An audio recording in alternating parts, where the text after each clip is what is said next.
right, last lesson for this unit is the elements in the periodic table. And we need to talk about how the periodic table is arranged.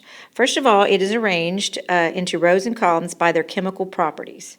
And the rows up and down, which is up and down, the vertical columns are called groups, or sometimes we refer to those as families. And that is up and down, vertical. Excuse me, the horizontal rows are called periods. Horizontal, side to side, just help you remember that. Now, the periodic table itself, the items on there can be considered one of three things. They're either going to be a metal, a non-metal, or a metalloid.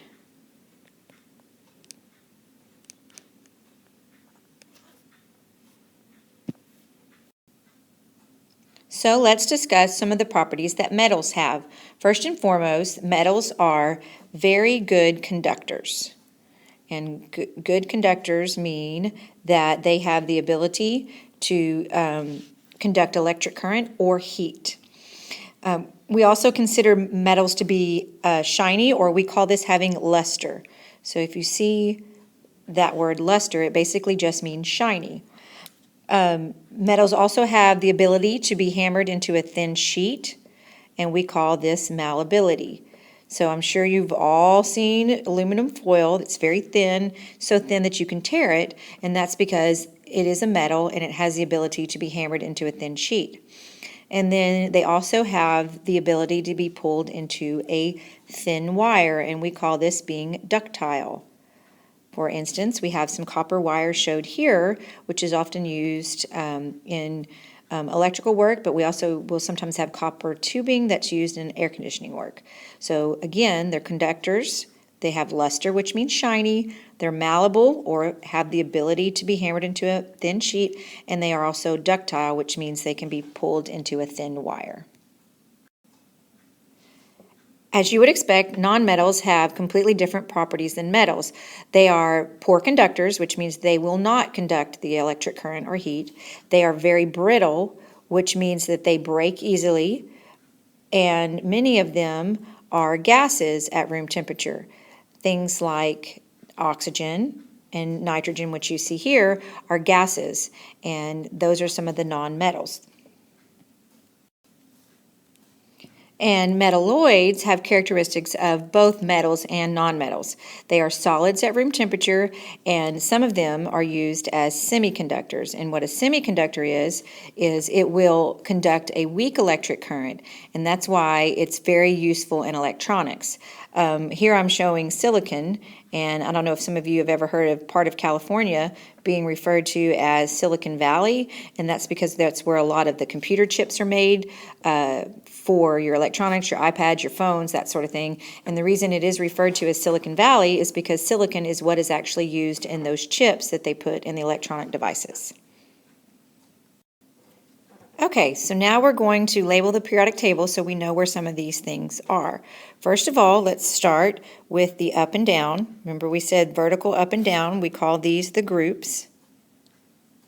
Okay, and if you look across, the groups going up and down, there's 1 all the way down here through 18. So there's 1 through 18 groups. From the bottom, we're going to draw our horizontal line, and that's where we have our periods. So that means everything that goes side to side, like through here, are periods. Okay, and if you notice, there's 1, 2, 3, 4, 5, 6, 7 periods. So you can kind of remember it like this. Just like school, the periodic table has 7 periods. All right, so the next thing we want to look at is where are the metals and where are the nonmetals and where are the metalloids.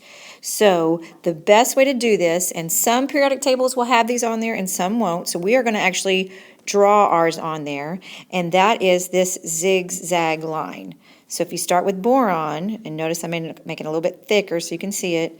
If you start with boron and go down, everything that touches the zigzag line are metalloids.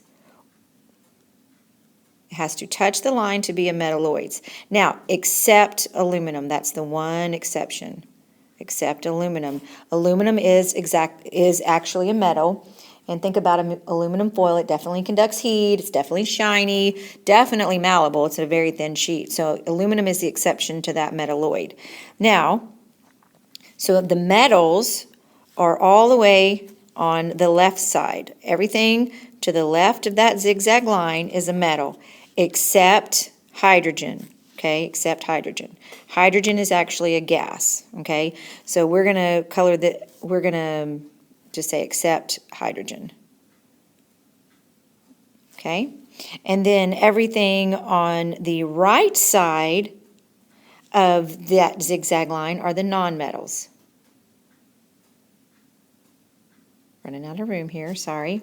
As you can see by looking at the table, there are a whole lot of metals compared to the metalloids and the nonmetals. Okay, and remember we said the metalloids are some of the semiconductors. Okay, and then we want to talk about group 18 down here is an important group. Okay, this is called the noble gases. And what's important to remember about the noble gases is that they are very unreactive. Okay, they do not participate in hardly any reactions at all. Okay, so they're very unreactive. And then the last thing I just kind of want you to make note of is just kind of to be interested in is we have only two, let's see if you can see that, two elements that are actually liquids at room temperature. Okay, so two liquids on the periodic table, that's it. Okay, and then for gases, we have only actually 11 gases, okay? So there's 11 gases, and we're going to color those in. There's hydrogen, so there's hydrogen. There's nitrogen, just going to make a little mark, oxygen, fluorine, chlorine, and then all of the noble gases, and those are all gases. So there's 11 gases, 2 liquids, and the rest are solids. So obviously, the vast majority of the elements are, in fact, solids. Okay, since this is my very first flipped lesson that I've ever done, I'm going to end this lesson with a joke, a periodic table joke to be exact. So it goes like this. Oxygen and potassium went on a date. It went okay. Then oxygen went on a date with magnesium, and I was like, OMG. All right, see you in class.